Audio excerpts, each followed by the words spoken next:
Hello. I'm still feeling really rusty about all of this. I have to give myself a pep talk before I start filming. Okay, I'm here to do my September reading wrap up. Finally.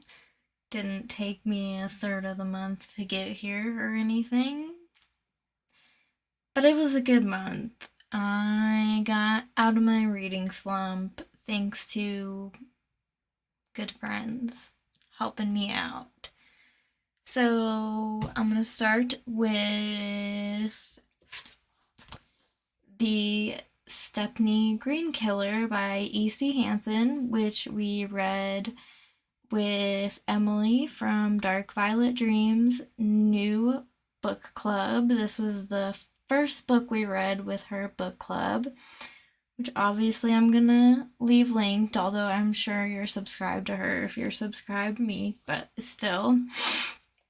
She started an awesome book club to support indie and small press authors. I've been saying since we met that I need to read more indie authors, and quite frankly, I've been too lazy to do it, and now she's made it easier for people like me who are too lazy to do research.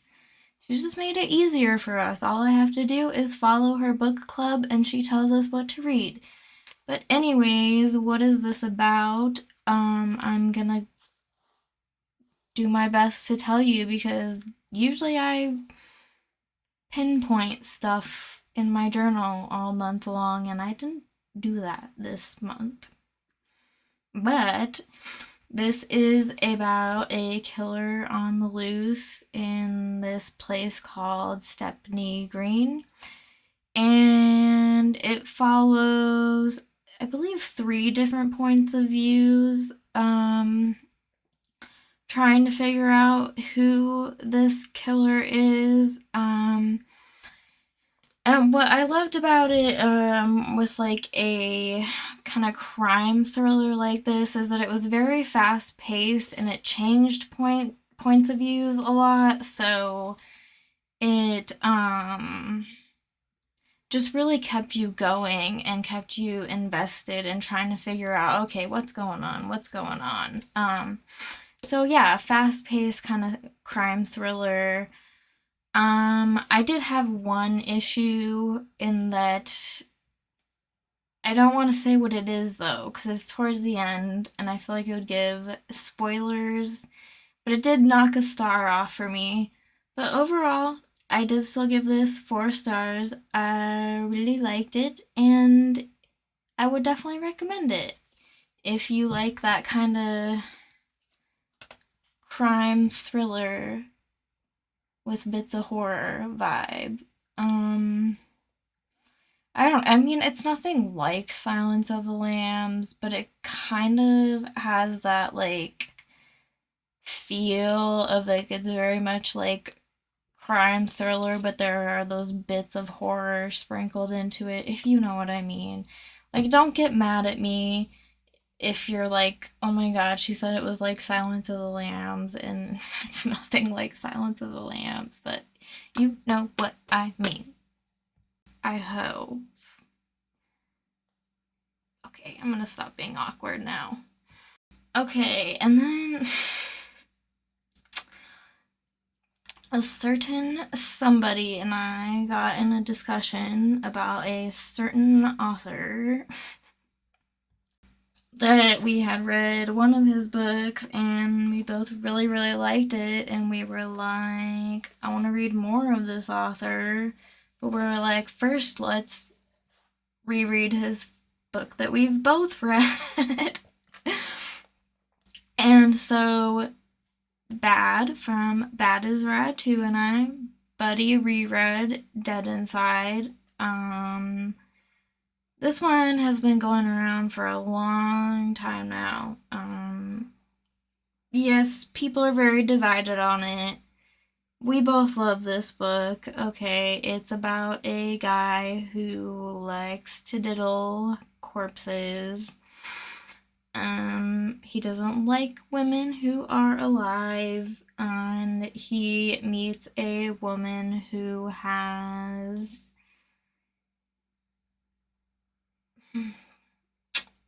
an equally weird fetish, and they go on some crazy journeys together. And yeah, they do some really disturbing stuff in this book. Definitely check your trigger warnings.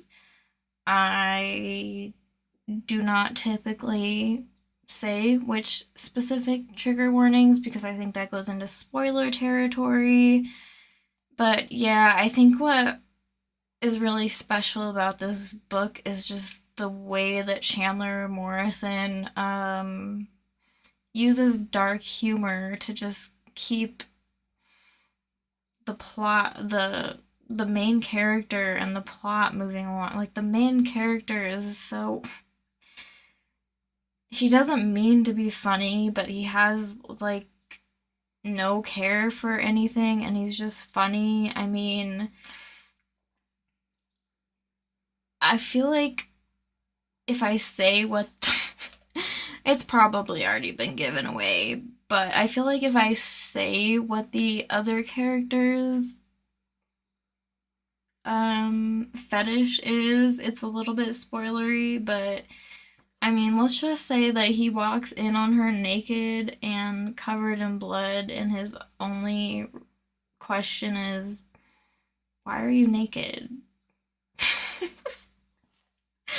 That just cracks me up. But yeah, this is a 5-star book for me. I love it, and I'm so glad that we reread it together.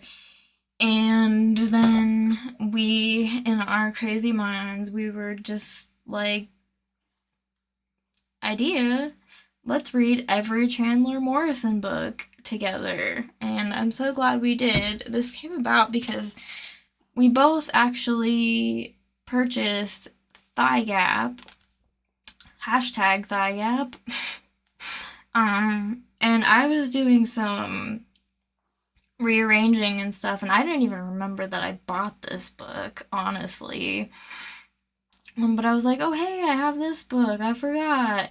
And she had it too. And then we were like, oh, let's buddy read it. Let's read all his books. Yeah. Okay. So, this book I actually really enjoyed too. And Emily from Dark Violet Dreams joined us on this buddy read. So we had a three-way buddy read. Also really well written, totally different from Dead Inside.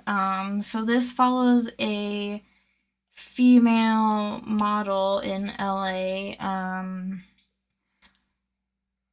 that is really struggling with mental illness and an eating disorder. And you know that right off the bat, so that's not spoilers. Just it really explores just like the culture of LA and these industries like modeling and how much skinniness and body image are valued, and materialistic things and all of that. And it's just I never feel like I give books like this enough justice in reviews, which is why I don't do single reviews very often. Um Emily and Bad both reviewed it really well, but we could all relate to it on a personal note. And I also gave this one 5 stars, so yay. Oh, and also the twist, I did not see the twist coming. Like, It's not something that's never been done before, but I did not see it coming. It really blindsided me. So, yeah, that was cool. I will add in very quickly, this is not a part of my September wrap up, but I did finish Bad and I's October Chandler Morrison book, Along the Path of Torment, last night, and this one is rough, okay? I am very disturbed by this book. I don't know what I'm gonna rate this. I don't know a single person who I would recommend this book to. So far, this is the most disturbing book that I have ever read. Am I saying it's the most disturbing book that ever exists? No, because I haven't read everything that ever exists. But in my journey of reading, this is so far the most disturbing book I've ever read. That's all I'm going to say about it for now, because it's going to be talked about in other videos, but holy, this book is disturbing, and be cautious. Be cautious with this one. I didn't think I'd have to say that, like, after reading Playground by Erin Beauregard. I mean, look at this cover. That is a child. That is blood. Those are organs. Yeah, Playground is about an old, disgusting rich lady who builds a killer playground, and tells parents of these children that they've won a chance to try out this ultra high tech playground, but really it's a playground to kill them. And when they get there, the parents get like trapped in these seats and have to watch their kids die. Yeah, that other book I was talking about, it's way worse than this. And this old lady is also like super gross, and she like, she's like a sex fiend. She's just gross. Check the triggers on everything else, but that's the basics of this book. For what it was, I gave it 4 stars. I knew it was supposed to gross me the out. And it did. But yeah, like I read it for what it was, and it was effective for that. So yeah, Playground by Erin Beauregard. So far I'm very disgusted by everything he's written. I've only read this and The Slob. If you've read any of his other books, let me know. And on a lighter note, I ended the month with The Haunted Mask. I do like to read like Goosebumps and Point Horror and stuff like that around spooky season too, because it does feel like a nostalgia time of year. Really, I just like the little scares too. I feel like The Haunted Mask is so divided between Goosebumps fans. Like, we either think it's like the best ever, or people are like, oh my god, The Haunted Mask is so overrated. I love The Haunted Mask. I think it is so fun. It was my favorite special to watch. Like, I had the VHS of it when I was a kid.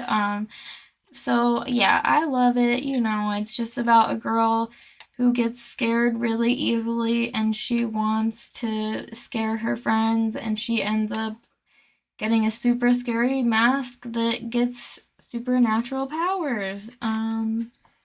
Yeah, it's just a fun Halloween book to read for us who do not want to let go of our childhoods. I hope I can fit at least one Goosebumps and one Point Horror in October, but we'll see. I have ambitious October TBR, so we'll see. I don't really have a TBR, I just have possibilities. Okay, now I did listen to 2 audiobooks in September, but I'm not gonna pop the pictures up because I'm lazy and I'm just getting back used to doing long YouTube videos. Like, I've just been a lazy bitch on TikTok lately, so if you wanna stop watching, that's fine. Or you can listen to me prattle on. Okay, so I did read Dragonwyck with Club Gothic Fiction. That is by Anya Seton. It's, if you love gothic romance, go for it. I like the movie better than the book, actually. The only reason that I thought that this book would be good is because I really like the movie. But yeah, the book really drags on. I think the main character is less likable in the book. It's just about a girl from a farm who gets to go live with her rich cousin. His wife mysteriously dies and he marries her. And there's a lot of, what's the word? What's the word? I can't think of it. There's a lot of debate as to whether or not he should own his land or not, or be able to charge the people who work on his land fees, because it's America and they should be able to own their own land. And yeah, there's that stuff, and then there's the romance, and then there's more romance, and then yeah. that's that's it. I gave it a 2.5. I was not a big fan of this one. I've seen gothic romance done much better, personally. And then I finally, I've had this book on Audible for so long. I finally listened to Tampa.